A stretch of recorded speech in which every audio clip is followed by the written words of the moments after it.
ಓಂ ಶಾಂತಿ. ಇಂದು ಪ್ರಾತಃ ಮುರಳಿ ದಿನಾಂಕ ಜುಲೈ 7, 2025. ಮಧುರ ಮಕ್ಕಳೇ, ನೀವು ಬಹಳ ರಾಯಲ್ ವಿದ್ಯಾರ್ಥಿಗಳಾಗಿದ್ದೀರಿ. ನೀವು ತಂದೆ, ಶಿಕ್ಷಕ ಮತ್ತು ಸದ್ಗುರುವಿನ ನೆನಪಿನಲ್ಲಿರಬೇಕಾಗಿದೆ. ಅಲೌಕಿಕ ಸೇವೆ ಮಾಡಬೇಕಾಗಿದೆ. ಪ್ರಶ್ನೆ: ಯಾರು ತಮ್ಮನ್ನು ತಾವು ಬೇಹದ್ದಿನ ಪಾತ್ರಧಾರಿ ಎಂದು ತಿಳಿದು ನಡೆಯುವರೋ ಅವರ ಲಕ್ಷಣಗಳನ್ನು ತಿಳಿಸಿ. ಉತ್ತರ: ಅವರ ಬುದ್ಧಿಯಲ್ಲಿ ಯಾವುದೇ ಸ್ಥೂಲ, ಸೂಕ್ಷ್ಮ ದೇಹಧಾರಿಗಳ ನೆನಪಿರುವುದಿಲ್ಲ. ಅವರು ಒಬ್ಬ ತಂದೆಯನ್ನು ಮತ್ತು ಶಾಂತಿಧಾಮ ಮನೆಯನ್ನು ನೆನಪು ಮಾಡುತ್ತಾ ಇರುತ್ತಾರೆ, ಏಕೆಂದರೆ ಬಲಿಹಾರಿಯು ಒಬ್ಬ ತಂದೆಯದಾಗಿದೆ. ಹೇಗೆ ತಂದೆಯು ಇಡೀ ಪ್ರಪಂಚದ ಸೇವೆ ಮಾಡುತ್ತಾರೆ, ಪತಿತರನ್ನು ಪಾವನ ಮಾಡುತ್ತಾರೆಯೋ ಹಾಗೆಯೇ ಮಕ್ಕಳು ಸಹ ತಂದೆಯ ಸಮಾನ ಸೇವಾದಾರಿಗಳಾಗಿ ಬಿಡುತ್ತಾರೆ. ಓಂ ಶಾಂತಿ. ಮೊಟ್ಟಮೊದಲಿಗೆ ತಂದೆಯು ಮಕ್ಕಳಿಗೆ ಸಾವಧಾನ ನೀಡುತ್ತಾರೆ. ಇಲ್ಲಿ ಕುಳಿತುಕೊಳ್ಳುತ್ತೀರೆಂದರೆ ತಮ್ಮನ್ನು ಆತ್ಮವೆಂದು ತಿಳಿದು ತಂದೆಯ ಮುಂದೆ ಕುಳಿತಿದ್ದೀರಾ. ಇದನ್ನು ಸಹ ಬುದ್ಧಿಯಲ್ಲಿ ತಂದುಕೊಳ್ಳಿ. ನಾನು ತಂದೆಯ ಮುಂದೆಯೂ ಕುಳಿತಿದ್ದೇವೆ, ಶಿಕ್ಷಕನ ಮುಂದೆಯೂ ಕುಳಿತಿದ್ದೇವೆ. ನಂಬರ್ 1 ಮಾತಾಗಿದೆ. ನಾವು ಆತ್ಮರಾಗಿದ್ದೇವೆ, ತಂದೆಯೂ ಆತ್ಮನಾಗಿದ್ದಾರೆ, ಶಿಕ್ಷಕನೂ ಆತ್ಮನಾಗಿದ್ದಾರೆ, ಒಬ್ಬರೇ ಆಗಿದ್ದಾರಲ್ಲವೇ? ಈ ಹೊಸ ಮಾತನ್ನು ನೀವು ಕೇಳುತ್ತೀರಿ. ಬಾಬಾ, ನಾವಂತೂ ಕಲ್ಪಕಲ್ಪವೂ ಇದನ್ನು ಕೇಳುತ್ತೇವೆಂದು ಹೇಳುತ್ತೀರಿ ಅಂದಾಗ ಬುದ್ಧಿಯಲ್ಲಿ ಇದು ನೆನಪಿರಲಿ. ತಂದೆಯು ಓದಿಸುತ್ತಾರೆ, ನಾನಾತ್ಮನು ಈ ಕರ್ಮೇಂದ್ರಿಯಗಳ ಮೂಲಕ ಕೇಳಿಸಿಕೊಳ್ಳುತ್ತೇನೆ. ಈ ಜ್ಞಾನವು ನೀವು ಮಕ್ಕಳಿಗೆ ಶ್ರೇಷ್ಠಾತಿಶ್ರೇಷ್ಠ ಭಗವಂತನ ಮೂಲಕ ಈ ಸಮಯದಲ್ಲಿಯೇ ಸಿಗುತ್ತದೆ. ಅವರು ಎಲ್ಲ ಆತ್ಮಗಳ ತಂದೆಯಾಗಿದ್ದಾರೆ. ಆಸ್ತಿಯನ್ನು ಕೊಡುತ್ತಾರೆ. ಯಾವ ಜ್ಞಾನವನ್ನು ಕೊಡುತ್ತಾರೆ? ಎಲ್ಲರ ಸದ್ಗತಿ ಮಾಡುತ್ತಾರೆ ಎಂದರೆ ಮನೆಗೆ ಕರೆದುಕೊಂಡು ಹೋಗುತ್ತಾರೆ. ಎಷ್ಟು ಮಂದಿಯನ್ನು ಕರೆದುಕೊಂಡು ಹೋಗುತ್ತಾರೆ? ಇದೆಲ್ಲವನ್ನು ನೀವು ತಿಳಿದುಕೊಂಡಿದ್ದೀರಿ. ಸೊಳ್ಳೆಗಳೋಪಾದಿಯಲ್ಲಿ ಎಲ್ಲರೂ ಸಹ ಹೋಗಬೇಕಾಗಿದೆ. ಸತ್ಯಯುಗದಲ್ಲಿ ಒಂದೇ ಧರ್ಮ, ಪವಿತ್ರತೆ, ಸುಖ, ಶಾಂತಿ ಎಲ್ಲವೂ ಇರುತ್ತದೆ. ಈ ಚಿತ್ರಗಳನ್ನು ಕುರಿತು ತಿಳಿಸಿಕೊಡುವುದು ನೀವು ಮಕ್ಕಳಿಗೆ ಬಹಳ ಸಹಜವಾಗುತ್ತದೆ. ಹೇಗೆ ಮಕ್ಕಳು ಸಹ ನಕ್ಷೆಯಿಂದ ತಿಳಿದುಕೊಳ್ಳುತ್ತಾರಲ್ಲವೇ? ಇದು ಇಂಗ್ಲೆಂಡ್ ಆಗಿದೆ, ಇದು ಎಂದು ಹೇಳಿದಾಗ ಅದು ನೆನಪಿಗೆ ಬಂದು ಬಿಡುತ್ತದೆ. ಇಲ್ಲಿಯೂ ಹಾಗೆಯೇ ಒಬ್ಬೊಬ್ಬ ವಿದ್ಯಾರ್ಥಿಗೂ ತಿಳಿಸಲಾಗುತ್ತದೆ. ಮಹಿಮೆಯೂ ಒಬ್ಬರದೇ ಆಗಿದೆ. ಶಿವಾಯ ನಮಃ. ಶ್ರೇಷ್ಠಾತಿಶ್ರೇಷ್ಠ ಭಗವಂತ, ರಚಯಿತ ತಂದೆಯು ಮನೆಗೆ ಹಿರಿಯರಾಗಿರುತ್ತಾರಲ್ಲವೇ? ಅದು ಹದ್ದಿನ ಮಾತು. ಇವರಂತೂ ಇಡೀ ಬೇಹದ್ದಿನ ಮನೆಗೆ ತಂದೆಯಾಗಿದ್ದಾರೆ. ಮತ್ತೆ ಶಿಕ್ಷಕರೂ ಆಗಿದ್ದಾರೆ. ನಿಮಗೆ ಓದಿಸುತ್ತಾರೆ ಅಂದಾಗ ನೀವು ಮಕ್ಕಳಿಗೆ ಬಹಳ ಖುಷಿ ಇರಬೇಕು. ನೀವು ವಿದ್ಯಾರ್ಥಿಗಳು ರಾಯಲ್ ಆಗಿದ್ದೀರಿ. ತಂದೆಯು ತಿಳಿಸುತ್ತಾರೆ, ನಾನು ಸಾಧಾರಣ ತನುವಿನಲ್ಲಿ ಬರುತ್ತೇನೆ. ಪ್ರಜಾಪಿತ ಬ್ರಹ್ಮನು ಅವಶ್ಯವಾಗಿ ಇಲ್ಲಿಯೇ ಬೇಕಲ್ಲವೇ? ಅವರಿಲ್ಲದೆ ಕೆಲಸವು ಹೇಗೆ ನಡೆಯುತ್ತದೆ? ಮತ್ತು ಅವಶ್ಯವಾಗಿ ವೃದ್ಧನ ಶರೀರವೇ ಬೇಕು, ಏಕೆಂದರೆ ದತ್ತು ಮಾಡಿಕೊಳ್ಳಲಾಗುತ್ತದೆಯಲ್ಲವೇ? ಕೃಷ್ಣನಂತೂ ಮಕ್ಕಳೇ ಮಕ್ಕಳೇ ಎಂದು ಮಾತನಾಡಲು ಸಾಧ್ಯವಿಲ್ಲ. ಆದ್ದರಿಂದ ಇಲ್ಲಿ ವೃದ್ಧನೇ ಶೋಭಿಸುತ್ತಾರೆ. ಮಕ್ಕಳನ್ನು ಯಾರೂ ಸಹ ತಂದೆ ಎಂದು ಹೇಳುವುದಿಲ್ಲ ಅಂದಾಗ ನೀವು ಮಕ್ಕಳಿಗೂ ಸಹ ಬುದ್ಧಿಯಲ್ಲಿ ಬರಬೇಕು. ನಾವು ಯಾರ ಮುಂದೆ ಕುಳಿತಿದ್ದೇವೆ, ಆಂತರ್ಯದಲ್ಲಿ ಖುಷಿ ಇರಬೇಕು.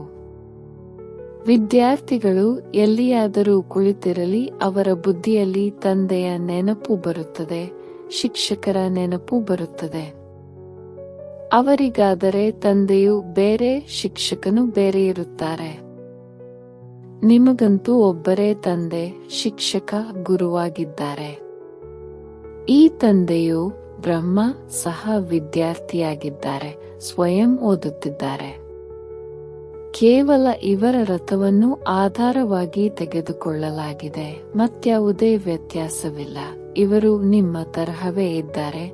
ನೀವೇನನ್ನು ತಿಳಿದುಕೊಳ್ಳುವಿರೋ ಇವರ ಆತ್ಮವು ಸಹ ಅದನ್ನೇ ತಿಳಿದುಕೊಳ್ಳುತ್ತದೆ. ಬಲಿಹಾರಿಯೆಲ್ಲವೂ ಒಬ್ಬ ತಂದೆಯದಾಗಿದೆ. ಅವರನ್ನೇ ಪ್ರಭು, ಈಶ್ವರನೆಂದು ಹೇಳುತ್ತಾರೆ. ತಂದೆಯು ಇದನ್ನು ತಿಳಿಸುತ್ತಾರೆ. ತಮ್ಮನ್ನು ಆತ್ಮನೆಂದು ತಿಳಿದು ಒಬ್ಬ ಪರಮಾತ್ಮನನ್ನು ನೆನಪು ಮಾಡಿ. ಎಲ್ಲ ಸ್ಥೂಲ ಸೂಕ್ಷ್ಮ ದೇಹಧಾರಿಗಳನ್ನು ಮರೆತು ಬಿಡಿ. ನೀವು ಶಾಂತಿಧಾಮದ ನಿವಾಸಿಗಳಾಗಿದ್ದೀರಿ, ದೇಹದ್ದಿನ ಪಾತ್ರಧಾರಿಗಳಾಗಿದ್ದೀರಿ. ಈ ಮಾತುಗಳನ್ನು ಮತ್ಯಾರೂ ತಿಳಿದುಕೊಂಡಿಲ್ಲ. ಇಡೀ ಪ್ರಪಂಚದಲ್ಲಿ ಯಾರಿಗೂ ತಿಳಿದಿಲ್ಲ. ಯಾರು ಇಲ್ಲಿಗೆ ಬರುವರೋ ಅವರು ತಿಳಿದುಕೊಳ್ಳುತ್ತಾ ಹೋಗುವರು ಮತ್ತು ತಂದೆಯ ಸೇವೆಯಲ್ಲಿ ಬರುತ್ತಾ ಹೋಗುತ್ತಾರೆ. ಈಶ್ವರೀಯ ಸೇವಾದಾರಿಗಳಾಗಿದ್ದಾರಲ್ಲವೇ? ತಂದೆಯು ಸಹ ಸೇವೆ ಮಾಡಲು ಬಂದಿದ್ದಾರೆ. ಪತಿತರನ್ನು ಪಾವನಗೊಳಿಸುವ ಸೇವೆ ಮಾಡುತ್ತಾರೆ. ರಾಜ್ಯವನ್ನು ಕಳೆದುಕೊಂಡು ದುಃಖಿಯಾದಾಗ ಮತ್ತೆ ತಂದೆಯನ್ನು ಕರೆಯುತ್ತಾರೆ. ಯಾರು ರಾಜ್ಯವನ್ನು ಕೊಟ್ಟಿದ್ದರೋ ಅವರನ್ನೇ ಕರೆಯುತ್ತಾರೆ. ತಂದೆಯು ಸುಖಧಾಮದ ಮಾಲೀಕರನ್ನಾಗಿ ಮಾಡಲು ಬಂದಿದ್ದಾರೆ. ಪ್ರಪಂಚದಲ್ಲಿ ನಿಮ್ಮ ವಿನಾ ಇದು ಮತ್ಯಾರಿಗೂ ತಿಳಿದಿಲ್ಲ. ಎಲ್ಲ ಭಾರತವಾಸಿ ಒಂದು ಧರ್ಮದವರೇ ಆಗಿದ್ದಾರೆ. ಇದೇ ಮುಖ್ಯವಾದ ಧರ್ಮವಾಗಿದೆ. ಅಂದ ಮೇಲೆ ಅದು ಯಾವಾಗ ಇರುವುದಿಲ್ಲವೋ ಆಗಲೇ ತಂದೆಯು ಬಂದು ಸ್ಥಾಪನೆ ಮಾಡುತ್ತಾರಲ್ಲವೇ? ಮಕ್ಕಳಿಗೆ ತಿಳಿದಿದೆ. ಭಗವಂತ ಯಾರನ್ನು ಇಡೀ ಪ್ರಪಂಚದವು ಅಲ್ಲಾ, ಗಾಡ್ ಎಂದು ಕರೆಯುವರೋ ಅವರೇ ನಾಟಕದನುಸಾರ ಕಲ್ಪದ ಹಿಂದಿನಂತೆ ಬಂದಿದ್ದಾರೆ. ಇದು ಗೀತೆಯ ಎಪಿಸೋಡ್ ಆಗಿದೆ. ಇದರಲ್ಲಿ ತಂದೆಯು ಬಂದು ಸ್ಥಾಪನೆ ಮಾಡುತ್ತಾರೆ. ಬ್ರಾಹ್ಮಣ ಮತ್ತು ದೇವಿ ದೇವತಾ ನಮಃ ಎಂದೇ ಗಾಯನವಿದೆ. ಕ್ಷತ್ರಿಯ ನಮಃ ಎಂದು ಹೇಳುವುದಿಲ್ಲ, ಏಕೆಂದರೆ ಕ್ಷತ್ರಿಯರಲ್ಲಿ 2 ಕಲೆಗಳು ಕಡಿಮೆಯಾಯಿತಲ್ಲವೇ? ಹೊಸ ಪ್ರಪಂಚಕ್ಕೆ ಸ್ವರ್ಗವೆಂದೇ ಹೇಳಲಾಗುತ್ತದೆ. ತ್ರೇತಾಯುಗಕ್ಕೆ ಹೊಸ ಪ್ರಪಂಚವೆಂದು ಹೇಳುವುದಿಲ್ಲ. ಮೊಟ್ಟಮೊದಲು ಸತ್ಯಯುಗದಲ್ಲಿ ಸಂಪೂರ್ಣ ಹೊಸ ಪ್ರಪಂಚವಿರುತ್ತದೆ. ಇದು ಹಳೆಯದಕ್ಕಿಂತ ಹಳೆಯ ಪ್ರಪಂಚವಾಗಿದೆ. ನೀವು ಪುನಃ ಹೊಸ ಪ್ರಪಂಚದಲ್ಲಿ ಹೋಗುವಿರಿ. ಆ ಪ್ರಪಂಚದಲ್ಲಿ ಹೋಗುವ ಕಾರಣವೇ ನಾವು ನರನಿಂದ ನಾರಾಯಣರಾಗುತ್ತೇವೆಂದು ಹೇಳುತ್ತೀರಿ. ಸತ್ಯನಾರಾಯಣನ ಕಥೆಯನ್ನು ಕೇಳುತ್ತೇವೆ ಎಂದು ಹೇಳುತ್ತೀರಿ. ರಾಜಕುಮಾರರಾಗುವ ಕಥೆಯೆಂದು ಹೇಳುವುದಿಲ್ಲ. ಇದು ಸತ್ಯನಾರಾಯಣನ ಕಥೆಯಾಗಿದೆ. ಅವರು ನಾರಾಯಣನನ್ನು ಬೇರೆ ಎಂದು ತಿಳಿಯುತ್ತಾರೆ, ಆದರೆ ನಾರಾಯಣನ ಯಾವುದೇ ಜೀವನ ಕಥೆಯಂತೂ ಇಲ್ಲ. ಜ್ಞಾನದ ಮಾತುಗಳು ಬಹಳಷ್ಟಿವೆಯಲ್ಲವೇ? ಆದ್ದರಿಂದಲೇ 7 ದಿನಗಳ ಸಮಯವನ್ನು ಕೊಡಲಾಗುತ್ತದೆ. ಈ 7 ದಿನಗಳು ಭಟ್ಟಿಯಲ್ಲಿರಬೇಕಾಗುವುದು, ಅಂದರೆ ಇಲ್ಲಿಯೇ ಕುಳಿತು ಬಿಡುವುದಲ್ಲ. ಹೀಗೆ ಮಾಡಿದರೆ ಭಟ್ಟಿಯ ನೆಪ ಮಾಡಿಕೊಂಡು ಅನೇಕರು ಬಂದು ಬಿಡುವರು. ವಿದ್ಯಾಭ್ಯಾಸವು ಬೆಳಗ್ಗೆ ಮತ್ತು ಸಾಯಂಕಾಲದ ಸಮಯದಲ್ಲಿ ನಡೆಯುತ್ತದೆ. ಮಧ್ಯಾಹ್ನದಲ್ಲಿ ವಾಯುಮಂಡಲವು ಸರಿಯಾಗಿರುವುದಿಲ್ಲ. ರಾತ್ರಿಯಲ್ಲಿಯೂ 10 ರಿಂದ 12 ಗಂಟೆಯವರೆಗೆ ಬಹಳ ಕೆಟ್ಟ ಸಮಯವಾಗಿದೆ. ಇಲ್ಲಿ ನೀವು ಮಕ್ಕಳು ಸಹ ನೆನಪಿನಲ್ಲಿದ್ದು ಸತೋಪ್ರಧಾನರಾಗುವ ಪರಿಶ್ರಮ ಪಡಬೇಕಾಗಿದೆ. ಇಡೀ ದಿನವಂತೂ ಉದ್ಯೋಗ ವ್ಯವಹಾರಗಳಲ್ಲಿ ಇರುತ್ತೀರಿ. ಇಂತಹವರು ಅನೇಕರಿದ್ದಾರೆ. ಉದ್ಯೋಗ ವ್ಯವಹಾರಗಳನ್ನು ಮಾಡುತ್ತಲೂ ಇನ್ನೂ ಹೆಚ್ಚಿನ ನೌಕರಿಗಾಗಿ ಓದುತ್ತಾರೆ. ಇಲ್ಲಿಯೂ ನೀವು ಓದುತ್ತೀರೆಂದರೆ ಯಾರು ಓದಿಸುವರೋ ಆ ಶಿಕ್ಷಕರನ್ನು ನೆನಪು ಮಾಡಬೇಕಾಗಿದೆ. ಒಳ್ಳೆಯದು, ಶಿಕ್ಷಕನೆಂದೇ ತಿಳಿದು ನೆನಪು ಮಾಡಿ. ಆಗ ತಂದೆ, ಶಿಕ್ಷಕ, ಸದ್ಗುರು 3 ಸಂಬಂಧಗಳು ಒಟ್ಟಿಗೆ ನೆನಪಿಗೆ ಬರುತ್ತದೆ. ನಿಮಗಾಗಿ ಇದು ಬಹಳ ಸಹಜವಾಗಿದೆ. ಅಂದ ಮೇಲೆ ಬಹಳ ಬೇಗನೆ ನೆನಪು ಬಂದು ಬಿಡಬೇಕು. ಅವರು ನಮ್ಮ ತಂದೆಯೂ ಆಗಿದ್ದಾರೆ, ಶಿಕ್ಷಕ ಮತ್ತು ಸದ್ಗುರುವೂ ಆಗಿದ್ದಾರೆ. ಶ್ರೇಷ್ಠಾತಿಶ್ರೇಷ್ಠ ತಂದೆಯಾಗಿದ್ದಾರೆ. ಅವರಿಂದ ನಾವು ಸ್ವರ್ಗದ ಆಸ್ತಿಯನ್ನು ಪಡೆಯುತ್ತಿದ್ದೇವೆ. ನಾವು ಸ್ವರ್ಗದಲ್ಲಿ ಅವಶ್ಯವಾಗಿ ಹೋಗುತ್ತೇವೆ. ಸ್ವರ್ಗದ ಸ್ಥಾಪನೆಯು ಖಂಡಿತ ಆಗಬೇಕಾಗಿದೆ. ನೀವು ಕೇವಲ ಶ್ರೇಷ್ಠ ಪದವಿಗಾಗಿ ಪುರುಷಾರ್ಥ ಮಾಡುತ್ತೀರಿ. ಇದನ್ನು ಸಹ ನೀವು ತಿಳಿದುಕೊಂಡಿದ್ದೀರಿ. ಕೊನೆಗೆ ನಿಮ್ಮ ಜ್ಞಾನವು ಹರಡುತ್ತಾ ಹೋಗುವುದು. ಮನುಷ್ಯರಿಗೆ ಇದು ಅರ್ಥವಾಗುವುದು. ನೀವು ಬ್ರಾಹ್ಮಣರ ಅಲೌಕಿಕ ಧರ್ಮವಾಗಿದೆ. ಶ್ರೀಮತದಂತೆ ಅಲೌಕಿಕ ಸೇವೆಯಲ್ಲಿ ತತ್ಪರರಾಗಿರುವುದು. ನೀವು ಶ್ರೀಮತದನುಸಾರ ಎಷ್ಟು ಶ್ರೇಷ್ಠ ಕಾರ್ಯವನ್ನು ಮಾಡುತ್ತಿದ್ದೀರಿ ಎಂಬುದು ಸಹ ಮನುಷ್ಯರಿಗೂ ಸಹ ಅರ್ಥವಾಗುತ್ತಾ ಹೋಗುವುದು. ನಿಮ್ಮಂತಹ ಅಲೌಕಿಕ ಸೇವೆಯನ್ನು ಯಾರೂ ಮಾಡಲು ಸಾಧ್ಯವಿಲ್ಲ. ನೀವು ಬ್ರಾಹ್ಮಣ ಧರ್ಮದವರೇ ಇಂತಹ ಕಾರ್ಯವನ್ನು ಮಾಡುತ್ತೀರಿ ಅಂದಮೇಲೆ ಇಂತಹ ಕಾರ್ಯದಲ್ಲಿ ತೊಡಗಬೇಕು ಮತ್ತು ಇದರಲ್ಲಿಯೇ ಬ್ಯುಜಿಯಾಗಿರಬೇಕು. ತಂದೆಯೂ ಸಹ ಬ್ಯುಜಿಯಾಗಿರುತ್ತಾರಲ್ಲವೇ? ನೀವು ರಾಜಧಾನಿಯನ್ನು ಸ್ಥಾಪನೆ ಮಾಡುತ್ತಿದ್ದೀರಿ. ಅವರಂತೂ ಪಂಚಾಯಿತಿ ಸೇರಿ ಕೇವಲ ಪಾಲನೆ ಮಾಡುತ್ತಿರುತ್ತಾರೆ. ಆದರೆ ನೀವಿಲ್ಲಿ ಗುಪ್ತವೇಷದಲ್ಲಿ ಏನು ಮಾಡುತ್ತಿದ್ದೀರಿ? ನೀವು ಗುಪ್ತ ಸೈನಿಕರು, ಅಹಿಂಸಕರಾಗಿದ್ದೀರಿ. ಇದರ ಅರ್ಥವನ್ನು ಯಾರೂ ತಿಳಿದುಕೊಂಡಿಲ್ಲ. ನೀವು ಡಬಲ್ ಅಹಿಂಸಕ ಸೇನೆಯಾಗಿದ್ದೀರಿ.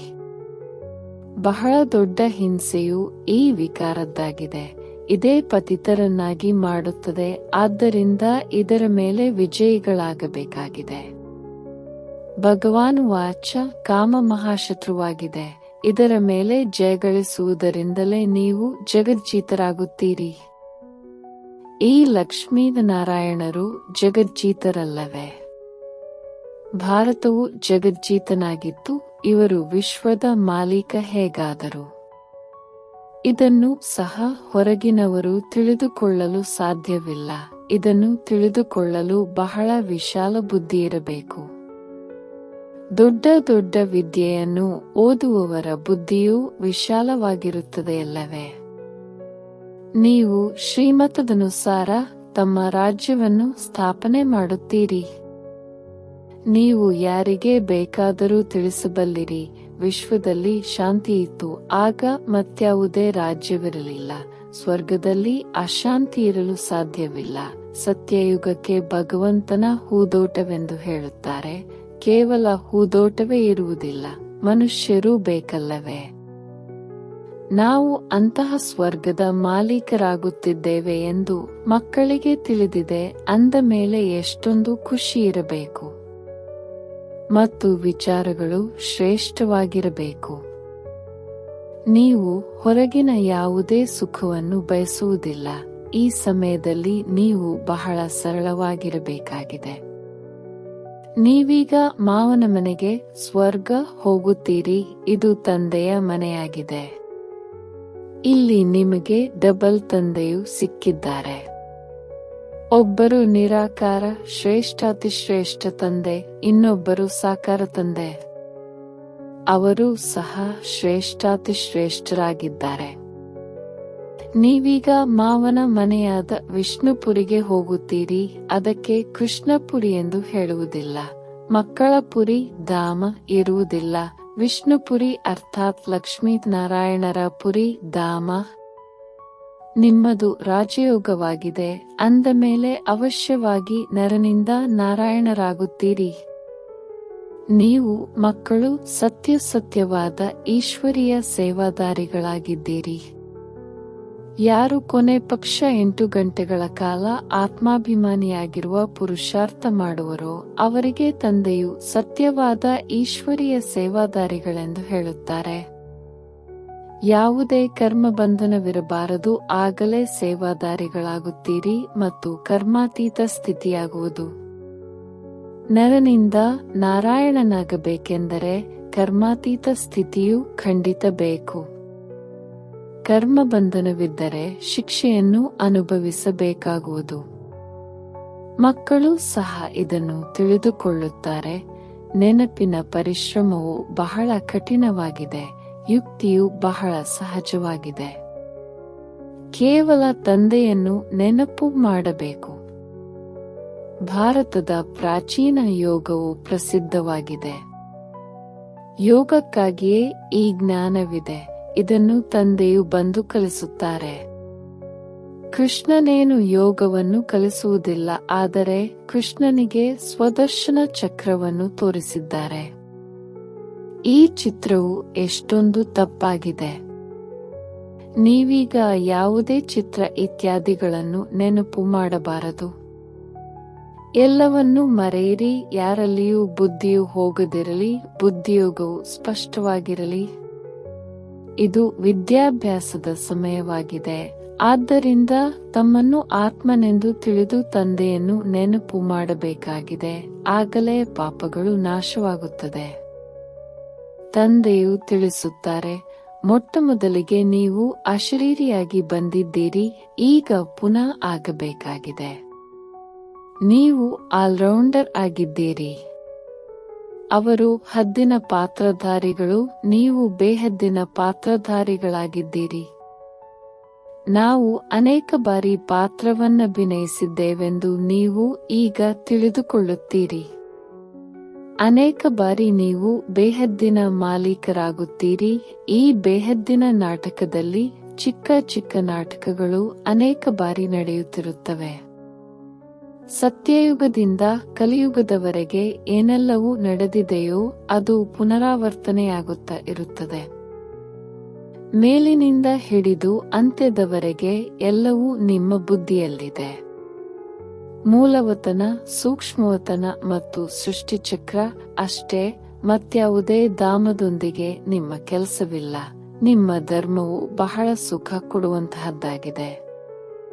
ಯಾವಾಗ ಅವರ ಸಮಯವು ಬರುವುದೋ ಆಗ ಅವರೆಲ್ಲರೂ ಬರುತ್ತಾರೆ. ನಂಬರ್ ವಾರ್ ಹೇಗೆ ಬಂದಿದ್ದಾರೆಯೋ ಹಾಗೆಯೇ ಹಿಂತಿರುಗಿ ಹೋಗುತ್ತಾರೆ. ನಾವು ಅನ್ಯ ಧರ್ಮದ ವರ್ಣನೆಯನ್ನೇನು ಮಾಡುವುದು? ಕೇವಲ ನೀವು ಒಬ್ಬ ತಂದೆಯ ನೆನಪಿನಲ್ಲಿರಬೇಕಾಗಿದೆ. ಚಿತ್ರ ಇತ್ಯಾದಿಗಳೆಲ್ಲವನ್ನೂ ಮರೆತು ಒಬ್ಬ ತಂದೆಯನ್ನು ನೆನಪು ಮಾಡಬೇಕಾಗಿದೆ. ಬ್ರಹ್ಮ, ವಿಷ್ಣು, ಶಂಕರನನ್ನಲ್ಲ, ಕೇವಲ ಒಬ್ಬರನ್ನು ನೆನಪು ಮಾಡಿ. ಪರಮಾತ್ಮನು ಲಿಂಗರೂಪವಾಗಿದ್ದಾರೆಂದು ಮನುಷ್ಯರು ತಿಳಿಯುತ್ತಾರೆ, ಆದರೆ ಲಿಂಗ ಸಮಾನವಾದ ವಸ್ತುವಿರಲು ಹೇಗೆ ಸಾಧ್ಯ? ಆ ರೂಪದಲ್ಲಿ ಜ್ಞಾನವನ್ನು ತಿಳಿಸಲು ಹೇಗೆ ಸಾಧ್ಯ? ನೀವು ಕೇಳಲು ಯಾವುದೇ ಪ್ರೇರಣೆಯಿಂದ ಯಾವುದಾದರೂ ಸ್ಪೀಕರ್ ಇಡುವರೆ? ಪ್ರೇರಣೆಯಿಂದ ಏನೂ ಆಗುವುದಿಲ್ಲ. ಶಂಕರನು ಪ್ರೇರಣೆ ಕೊಡುತ್ತಾನೆಂದಲ್ಲ. ಇದೆಲ್ಲವೂ ನಾಟಕದಲ್ಲಿ ಮೊದಲಿನಿಂದ ನಿಗದಿಯಾಗಿರುತ್ತದೆ. ವಿನಾಶವೂ ಸಹ ಆಗಲೇಬೇಕಾಗಿದೆ.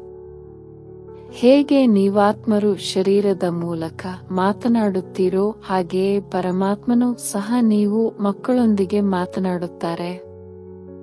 ಅವರ ಪಾತ್ರವೇ ದಿವ್ಯ ಅಲೌಕಿಕವಾಗಿದೆ. ಪತಿತರನ್ನು ಪಾವನ ಮಾಡುವವರು ಒಬ್ಬರೇ ತಂದೆಯಾಗಿದ್ದಾರೆ. ತಂದೆಯು ತಿಳಿಸುತ್ತಾರೆ, ನನ್ನ ಪಾತ್ರವು ಎಲ್ಲರಿಗಿಂತ ಭಿನ್ನವಾಗಿದೆ. ಕಲ್ಪದ ಹಿಂದೆ ಯಾರು ಬಂದಿರುವರೋ ಈಗಲೂ ಅವರೇ ಬರುತ್ತಾರೆ. ಏನೆಲ್ಲವೂ ಕಳೆದು ಹೋಯಿತೋ ಅದು ಡ್ರಾಮಾದಲ್ಲಿದೆ. ಇದರಲ್ಲಿ ಸ್ವಲ್ಪವೂ ಅಂತರವಿಲ್ಲ. ಆದ್ದರಿಂದ ಪುರುಷಾರ್ಥ ವಿಚಾರವನ್ನು ಇಟ್ಟುಕೊಳ್ಳಬೇಕಾಗಿದೆ. ಡ್ರಾಮಾನುಸಾರ ನಮ್ಮದು ಕಡಿಮೆ ಪುರುಷಾರ್ಥವಾಗಿದೆ ಎಂದಲ್ಲ. ಇದರಿಂದ ಪದವಿಯು ಬಹಳ ಕಡಿಮೆಯಾಗಿ ಹೋಗುವುದು.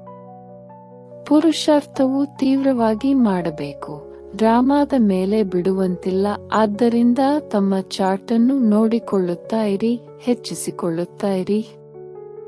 ನನ್ನ ಚಾರ್ಟ್ ಹೆಚ್ಚುತ್ತಾ ಹೋಗುತ್ತಿದೆಯೇ, ಕಡಿಮೆಯಾಗುತ್ತಿಲ್ಲವೇ ಎಂದು ಬರೆದಿಟ್ಟುಕೊಳ್ಳಿ. ಬಹಳ ಎಚ್ಚರಿಕೆಯಿಂದಿರಬೇಕು. ಇಲ್ಲಿ ನಿಮ್ಮದು ಬ್ರಾಹ್ಮಣರ ಸಂಘವಾಗಿದೆ. ಹೊರಗಡೆ ಎಲ್ಲವೂ ಕೆಟ್ಟ ಸಂಘವೇ ಇದೆ. ಅಲ್ಲಿ ಮನುಷ್ಯರು ಕೆಟ್ಟ ಮಾತುಗಳನ್ನೇ ತಿಳಿಸುತ್ತಾರೆ.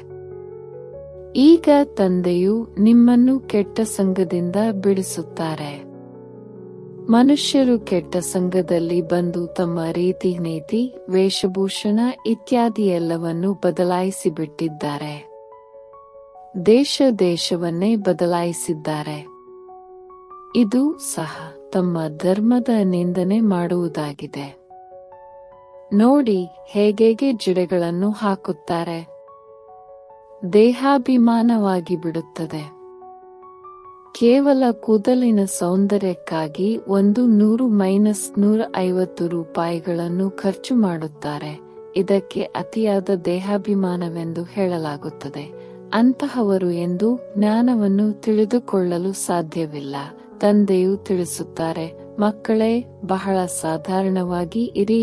ತುಂಬಾ ಒಳ್ಳೊಳ್ಳೆಯ ಸೀರೆಯನ್ನು ಧರಿಸುವುದರಿಂದಲೂ ದೇಹಾಭಿಮಾನವು ಬರುತ್ತದೆ.